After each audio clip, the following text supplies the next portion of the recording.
यदि आप भी क्लास 11th का आज यानी 1 नवंबर को हिंदी का परीक्षा देने जा रहे हैं तो आपके लिए क्लास काफ़ी महत्वपूर्ण है, क्योंकि अभी के इस क्लास में हम बताने वाले हैं क्लास 11th वालों के लिए हिंदी के ऑब्जेक्टिव प्लस सब्जेक्टिव दोनों इसी क्लास में हम बताने वाले हैं। आप लोग से रिक्वेस्ट है कि आप लोग क्लास में अंत तक बने रहिएगा, ऑब्जेक्टिव भी देखेंगे और इसका सब्जेक्टिव आंसर भी देखेंगे। तो यहाँ पर देखिए, आप कोई भी क्लास 11th से कोई भी स्ट्रीम से स्टडी कर रहे हैं, IAC, ICOM या IA यानी साइंस आर्ट्स कॉमर्स, तीनों के लिए ये वीडियो सेम है, यानी तीनों के लिए क्वेश्चन सेम रहने वाला है। आप लोग के एग्जाम के लिए आप लोग का विषय कोड भी देख सकते हो, 106, 206 और 306। आप लोग का एग्जाम फिर से 50 नंबर का होगा, समय 1 घंटा 30 मिनट का रहेगा। तो चलिए बिना देर के क्लास को स्टार्ट करते हैं। आज के परीक्षा में यही सब क्वेश्चन पूछा जाएगा, ये ओरिजिनल क्वेश्चन पेपर है, इसमें कोई डाउट नहीं है। तो सबसे पहले हम लोग ऑब्जेक्टिव देखेंगे, उसके बाद सब्जेक्टिव क्वेश्चन देखेंगे। तो यहाँ पर देखिए, प्रश्न संख्या 1 से 30 तक क्वेश्चन पूछा गया है और जिनमें से 25 प्रश्नों का जवाब देना है एग्जाम में, और हम 30 के 30 आंसर की बताने वाले हैं। तो देखिए, फर्स्ट क्वेश्चन पूछा गया है यहाँ पर कि कविता की परक शीर्षक पाठ साहित्य की कौन सी विधा है। तो इसका राइट आंसर आप लोग नोट करते चलिएगा, ऑप्शन नंबर सी हो जाएगा। कविता की परक शीर्षक पाठ साहित्य की कौन सी विधा है, तो निबंध है। 2 नंबर क्वेश्चन है कि सुहत स्वयं जलद मृद धोरत धातु रंगमंगे सिंग्रानी और गीतावली की यह पंक्ति किस जगत की सुंदरता को हमारे समक्ष लाता है। तो इसका राइट आंसर 2 नंबर का ऑप्शन नंबर सी हो जाएगा, अयोध्या। 3 नंबर क्वेश्चन देखिए, 3 नंबर क्वेश्चन पूछा गया है कि निम्नलिखित में कौन कागज की लेखी की जगह अपने देखी को तरजीह देते थे। तो इसका राइट आंसर 3 नंबर का ऑप्शन नंबर सी हो जाएगा, कबीर। नेक्स्ट क्वेश्चन है यहाँ पर 4 नंबर कि भक्त कवित्री मीराबाई का जन्म स्थान कहाँ है। तो 4 नंबर का ऑप्शन नंबर ए हो जाएगा यहाँ पर, कुर्की गांव, राजस्थान। नेक्स्ट क्वेश्चन देखिए 5 नंबर क्वेश्चन पूछा गया है, निम्नलिखित में कौन कालपी से 15,000 फौजें लेकर निकला और डबल कुत्र करता हुआ झांसी पहुंचा। तो इसका राइट आंसर 5 नंबर का ऑप्शन नंबर बी हो जाएगा। 6 नंबर क्वेश्चन है कि किसने मांझा प्रवास नामक ग्रंथ का प्रमाणिक भाषांतरण 20वीं सदी के चौथे दशक में ही आंखों देखा गदर नाम से किया था। तो 6 नंबर क्वेश्चन का आंसर ऑप्शन नंबर ए हो जाएगा। नेक्स्ट क्वेश्चन देखिए 7 नंबर है कि संत कावित्री सहजोबाई के दीक्षा गुरु कौन है। तो इसका राइट आंसर 7 नंबर का ऑप्शन नंबर डी हो जाएगा। 8 नंबर क्वेश्चन है, कबीर हिंदी साहित्य के किस काल के प्रमुख कवि हैं। तो 8 नंबर का ऑप्शन नंबर ए हो जाएगा, भक्ति काल के। 9 नंबर क्वेश्चन है, कबीर ने हिंदू मुस्लिम दोनों धर्मों की कट्टरता के लिए किसका तिलमिला देने उपहास उड़ाया। तो इसका राइट आंसर 9 नंबर का ऑप्शन नंबर ए हो जाएगा, राजाओं का। 10 नंबर क्वेश्चन है, संत कवित्री सहजोबाई किसको ईश्वर में भी कहीं अधिक महत्व देती हैं। तो इसका राइट आंसर 10 नंबर का ऑप्शन नंबर बी हो जाएगा, गुरु को। 11 नंबर क्वेश्चन देखिए, 11 नंबर क्वेश्चन है, पाठ्य पुस्तक में प्रस्तुत भक्त कवित्री मीराबाई के दोनों पद किस ग्रंथ से संकलित हैं। तो 11 नंबर क्वेश्चन का आंसर ऑप्शन नंबर यहाँ पर क्या हो जाएगा। 11 नंबर क्वेश्चन का आंसर आप लोग बताइएगा कि 11 नंबर क्वेश्चन का आंसर क्या होगा। 25 का जवाब देना है आप लोग को एग्जाम में। नेक्स्ट क्वेश्चन है, कबीर द्वारा रचित संख्या किस छंद में है। तो 12 नंबर क्वेश्चन का आंसर ऑप्शन नंबर यहाँ पर डी हो जाएगा, दोहा। नेक्स्ट क्वेश्चन है, विलायती बहादुर कौन थे। तो इसका राइट आंसर 13 नंबर का ऑप्शन नंबर ए हो जाएगा यहाँ पर। नेक्स्ट क्वेश्चन देखिए 14 नंबर पूछा गया है यहाँ पर, आचार्य रामचंद्र शुक्ल के अनुसार किसका उद्देश्य है हमारे हृदय पर प्रभाव डालना होता है, जिससे उसके भीतर प्रेम, आनंद और हर्ष, करुणा, आश्चर्य इत्यादि अनेक भावों में से किसी का संचार हो। तो 14 नंबर क्वेश्चन का आंसर ऑप्शन नंबर बी हो जाएगा, कविता का। नेक्स्ट क्वेश्चन है, निम्नलिखित में मीराबाई की रचना कौन है। तो इसका राइट आंसर 15 नंबर का ऑप्शन नंबर ए हो जाएगा, गीत गोविंद की टीका।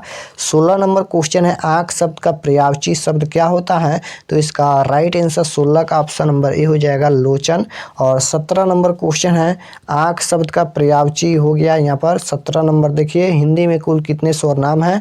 तो इसका राइट आंसर क्या हो जाएगा, यहाँ पर सी हो जाएगा। 18 नंबर क्वेश्चन देखिए पूछा गया है कि खिलौना शब्द किस लिंग का उदाहरण है, तो 18 नंबर का ऑप्शन नंबर ए हो जाएगा, पुल्लिंग। नेक्स्ट क्वेश्चन है 20 नंबर, जो क्रिया दो या दो से अधिक धातुओं के मेल से बनती है उसे क्या कहते हैं, तो 20 नंबर का ऑप्शन नंबर ए हो जाएगा, संयुक्त क्रिया। और 21 नंबर है कि निम्न में कौन अंतः स्वर व्यंजन है, तो 21 नंबर का ऑप्शन नंबर यहाँ पर 21 का ऑप्शन नंबर डी हो जाएगा यह। और 22 नंबर क्वेश्चन देखिए, शब्द बोलते समय अर्थ या उच्चारण के स्पष्टता के लिए हम किसी अक्षर पर विशेष बल देते हैं, तो इस क्रिया को क्या कहते हैं, तो 22 नंबर का ऑप्शन नंबर सी हो जाएगा। 23 है कि महायशस्वी का शब्द संधि विच्छेद क्या होगा, तो 23 नंबर का ऑप्शन नंबर ए हो जाएगा, महा प्लस ओजस्वी।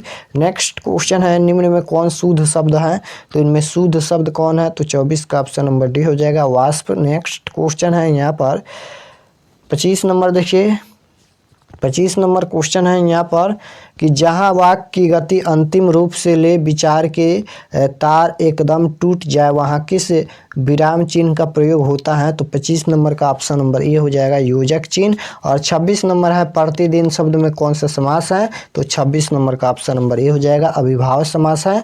27 नंबर है रात और संध्या के बीच की वेला इस वाक्य खंड के लिए एक शब्द है, तो इसका राइट आंसर 27 का ऑप्शन नंबर बी हो जाएगा, गोधूली।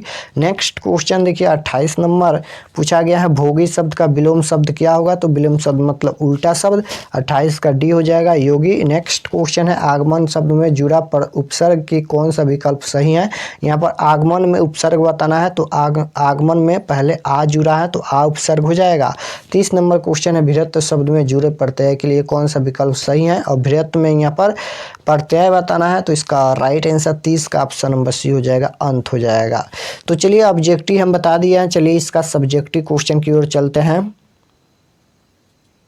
यहाँ पर देखिए खंड ब मिलेगा, ऑब्जेक्टिव क्वेश्चन के बाद खंड ब मिलेगा, विषयनिष्ठ प्रश्न। तो क्वेश्चन नंबर 1 में देखिए क्या पूछा गया है कि निम्नलिखित में किसी एक विषय पर निबंध लिखे। यहाँ पर किसी एक विषय पर यहाँ पर निबंध लिखना है, देख सकते हो। पहला है महंगाई, दूसरा है आदर्श विद्यार्थी, तीसरा है दीपावली और चौथा है यहाँ पर समाचार पत्र। किसी एक ही विषय पर यहाँ पर आप लोग को निबंध लिखना है। उसके बाद क्वेश्चन नंबर 2 में निम्नलिखित में से किन्हीं 4 प्रश्नों का उत्तर देना है, यहाँ पर इनमें से किन्हीं 4 ही प्रश्न का जवाब देना है। ये आप लोग का बुक का क्वेश्चन है। उसके बाद यहाँ पर देखिए क्वेश्चन नंबर 3 है कि अपने मित्र को एक पत्र लिखे जिसमें यह बताए कि अपने इस वर्ष गर्मी की छुट्टी कैसे बिताई हैं।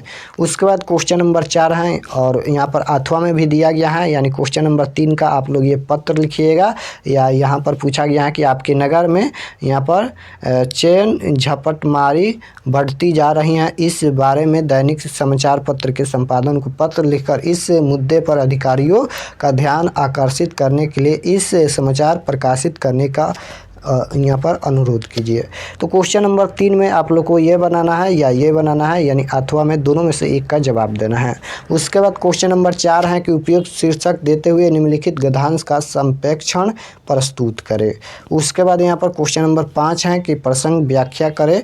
तो यहाँ पर देखिए क्वेश्चन नंबर 1 का यहाँ पर उत्तर लिखा गया है, जो कि पूछा गया था यहाँ पर कि महंगाई पर निबंध लिखे। तो क्वेश्चन नंबर 1 का यहाँ पर 1 का उत्तर लिखा गया है। आप लोग स्क्रीनशॉट लेते चलिएगा या कॉपी पर नोट करते चलिएगा। तो सबसे पहले यहाँ पर लिखिएगा कि विषय प्रवेश, इसमें लिखिएगा कि आज़ादी के बाद जिन चीज़ों को बेहताश वृद्धि हुई है वे हैं नेता, बेकारी और महंगाई। अगर कल तेल का मिजाज ऊंचा हुआ तो आज दाल गुल खिला रही हैं। कभी चावल और प्याज ने आंख मारी तो कभी चीनी सताने लगी। तात्पर्य यह है कि महंगाई सर्वव्यापी हो गई। उसके बाद महंगाई का स्वरूप लिखिएगा यहाँ पर। उसके बाद ये सभी लिख लीजिएगा। उसके बाद इसका कारण लिख लीजिएगा यहाँ पर। तो यहाँ पर क्वेश्चन नंबर 1 का यहाँ पर जो पूछा गया था निबंध लिखने के लिए, तो यहाँ पर इसका उत्तर है, आप लोग स्क्रीनशॉट ले लीजिए। उसके बाद देखिए नेक्स्ट है यहाँ पर क्वेश्चन नंबर 2। क्वेश्चन नंबर 2 में पूछा गया था कि निम्नलिखित में किन्हीं 4 प्रश्नों का उत्तर दे। तो यहाँ पर क्वेश्चन नंबर 2 का 1 का यहाँ पर उत्तर दिया गया है कि इस पंक्ति में मीरा का अपने प्रियतम श्री कृष्ण के प्रति निश्चितम एकांत प्रेम का वर्णन है। तो क्वेश्चन नंबर 2 का 1 का उत्तर यहाँ पर समाप्त होता है। उसके बाद 4 नंबर देख लीजिए, 2 का 4 नंबर है कि कविता में उपमा का प्रयोग विषय से संबंधित भाव को तीव्र करने के लिए किया जाता है। यह प्रश्न कविता की परख से लिया गया है। इसके रचयिता आचार्य रामचंद्र शुक्ल हैं। यह समानता रूप, गुण या प्रभाव के आधार पर यहाँ पर दिखाई देती हैं। तो क्वेश्चन नंबर 2 का 4 का उत्तर यहाँ पर है। उसके बाद क्वेश्चन नंबर 2 का यहाँ पर 5 का उत्तर लिखा गया है, आप लोग स्क्रीनशॉट लेते चलिएगा। उसके बाद क्वेश्चन नंबर यहाँ पर 2 का 6 का उत्तर लिखा गया। 4 ही प्रश्न का जवाब देना था यहाँ पर क्वेश्चन नंबर 2 में। उसके बाद क्वेश्चन नंबर 3 में बोला गया था कि अपने मित्र को एक पत्र लिखे जिसमें यह बताए कि अपने इस वर्ष गर्मी की छुट्टी कैसे मनाई है। तो यहाँ पर पत्र लिखा गया है, आप लोग स्क्रीनशॉट यहाँ पर ले लीजिएगा। यहाँ पर थोड़ा सा हम बड़ा कर देते हैं। तो यहाँ पर सबसे पहले आप लोग को लिखना है प्रिय मित्र प्रियंका, जो भी आप लोग का नाम कुछ भी लिख सकते हो। उसके बाद ये सभी आप लोग लिख लीजिएगा। उसके बाद यहाँ पर देखिए क्वेश्चन नंबर 4 का यहाँ पर उत्तर लिखा गया है, देख सकते हो। उसके बाद यहाँ पर देखिए क्वेश्चन नंबर 4 का उत्तर यहाँ पर समाप्त होता है। उसके बाद क्वेश्चन नंबर यहाँ पर 5 है। क्वेश्चन नंबर 5 का यहाँ पर उत्तर लिखा गया है, जो कि पूछा गया था। बृहद सरदार के इस कथन का लक्ष्मीबाई पर पूरा गहरा प्रभाव पड़ा। एक है यहाँ पर लक्ष्मीबाई के अशांत मन को शांति मिली, और दूसरा है वे स्वयं को पुनः स्वस्थ महसूस करने लगे और एक नए उत्साह का संचार हो गई। और 3 नंबर है कि इनमें अपने प्राणों के प्रति मोह पैदा हुआ और ये झांसी की रक्षा के लिए उपाय सोचने लगी। तो यहाँ पर आप लोग का सब्जेक्टिव